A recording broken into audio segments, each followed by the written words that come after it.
I was born and lived in Illinois until I was about 3.5. I went to a Montessori school there, which had a strong focus on the child learning in an environment where they were supported and where they can develop their movement and independence. There was a great use of tactile, child-made materials to teach concepts, and the whole program was very child-led. At Montessori, we learned practical skills like pouring, spooning, washing things, and sweeping. We also worked extensively on developing the senses and science-based activities. Birth to 3 years is when we start to see the work of Albert Bandura at play. Behaviors are learned, especially at a young age. I learned to speak by listening to my family, learned to play with toys by watching how others played with those toys at school. I was very dependent as a child and can even remember feeling lost when I was not told exactly where to sit during circle time. Going to a school that encouraged independence was a very, very good thing for me, to say the least. I think this was the time where I developed my love of small town feels and seeing all the seasons. Having lived in a town where there were parades and festivals celebrating every season and that experiences the heat and the cold, I now dislike being in big cities where you don't get to know your neighbors and places where you only have maybe 2 or 3 seasons. In terms of big life changes, I'd say preschool is where all the biggest ones happened. My family moved to Argentina when I turned 4, and I learned to speak fluent Spanish while we lived there. My parents also got separated when I turned 5 and eventually divorced before we returned to the U.S. I have some memory of this time, but most of my memories start in elementary school. I generally don't remember ever living with my dad. It's just been my mom and me for such a long time. I've also always paid close attention to making sure I do things the right way, especially in my early years, so I felt like Jerome Bruner's constructivist theory applied here. I constructed my knowledge as a child by comparing the way I did things to the way others did it. A good example of this was me learning to put silverware away by trying it and then being shown how to do it. This is also a time where my multiple intelligences came into play. I started being more and more interested in music, which has always been my top area. We'll see my other areas of strength grow through elementary school. Elementary was another big time of change for me as we moved back to Illinois before the 2nd grade and then to Indiana before the 3rd grade, and I had to make new friends at a new school all over again. This can be, and historically has shown to be, a hard transition for children, especially at this young and impressionable age. Elementary school was also the time when my family life completely changed. Even though my parents hadn't been together since I was 5, this was a crucial transition time for me. Once we moved back to the U.S., I started going to visit my dad on weekends, and then eventually just a few times a year.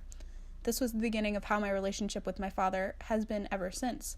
I had a hard time understanding why my parents were no longer together and would often blame myself, thinking I could have done something to stop it. I also started to try to build my self-esteem during this time. As I got to 3rd and 4th grade, I started caring about my appearance and my academic success in relation to how others saw me. I remember being very advanced in every subject but math, but being placed in the advanced math class alongside other advanced students. I was told that I would be graded on a curve for math, but that never really was implemented. Instead, I had virtually skipped an entire year of math. Coming from regular 3rd grade math to advanced 4th grade math meant that I'd gone straight from 3rd grade level math to 5th grade level math. I came home each night asking my mother to help me learn a new concept, ones that were generally built off a concept I had never learned to begin with. Eventually, this led to me getting a grade of a C in math. I received a very angry phone call from my father, and when I claimed I'd been doing my best, he asserted that you can do better than your best. That statement shaped the way I saw myself and my academics through the years. It was not until late high school that I understand this was entirely wrong. I think middle school is an important time to talk about Erik Erikson's stages of development. Ages 5 to 13 are considered to be the ages of industry and inferiority, and this was certainly true for me. I wanted to be accepted and find my place amongst my school friends. This led me to trying lots of different things like art and sports. I've never been very good at sports, but felt that I was the only one not participating in one. I actually started to move away from music in middle school, as I didn't see lots of my friends doing it. I decided to take art instead. This was a time where Piaget's genetic epistemology theory comes into play. I actually started to search for meaning in abstract works of art, and wanted to create my own works in this way. Ages 12 to 15 are generally those where abstract ideas are able to be acknowledged and understood, so this makes sense. This is also a good time to talk about Maslow's hierarchy and self-actualization. It was very important for me to figure out who I was as a person and what I could offer to the world. We took lots of aptitude tests and personal surveys to see what we might be interested in pursuing, both during the school years and after college. I was extremely interested in writing and creative pursuits at this time, so that sort of shaped who I was and what I did in middle school. It's also important to note that my dad's words in 4th grade impacted me greatly, especially in middle school. I saw all of my friends getting straight A's and decided that I wouldn't be good enough if I didn't get them too. I was moved into what was then called transition math, which was advanced math at a slower pace.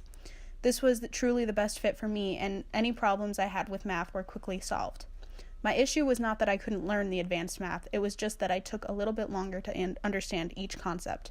This was a turning point for me, as I had been convinced that I was just terrible at math up until this point. High school was a time where my interests changed, and I stopped trying to do things just because others were doing them. I moved away from art and sports almost entirely after my freshman year and participated in my first musical. This was what really led me back to music and eventually brought me to the person I am today. I think it's important to again note Erickson's stages here. Identity versus role confusion are important for high school and college-aged young adults. I saw that other people were doing something, had a bit of an identity crisis about it, and then moved on to things that interested me. I started doing the musical every year and auditioned for show choir, which I did my last 2 years of high school. By tapping into my own interests, I was able to find friends with whom I shared values and interests instead of following what other people were already doing. I've already mentioned music as one of my multiple intelligences, but the other two I scored high on were linguistic and interpersonal.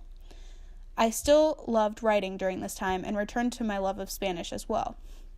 My best subjects were those that dealt with speaking and writing, but I never really cared for math or science subjects in general. I started high school thinking that I wanted to be an author and write stories for a living, but ended it knowing that I wanted to be a teacher.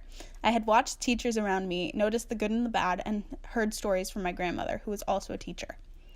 Maslow's hierarchy also came into play during high school. Love and reassurance from friends and family became increasingly important to me, as well as my own self-esteem. High school was a pretty low point for my self-esteem due to unrealistic expectations I had set for myself. In college so far, I've only been here for a year, but it's been sort of a turning point for me. I came in scared to leave my friends that I'd known for so long and scared that I would have a hard time meeting new people. Since I've been here, I've gotten closer to my roommates, joined a sorority of women who share my values and even some of my interests, and learned more about what I fundamentally believe. People say that college is where you really find out who you are as a person, and I've already found that to be true. Moving on into adulthood seems scary, but as I've taken it steps at a time, it's not so bad. I've learned that there are always people around to help you, and that some people are toxic, and you should limit your time with them. College has probably been the place where I've learned the most so far, both inside and outside of my classes.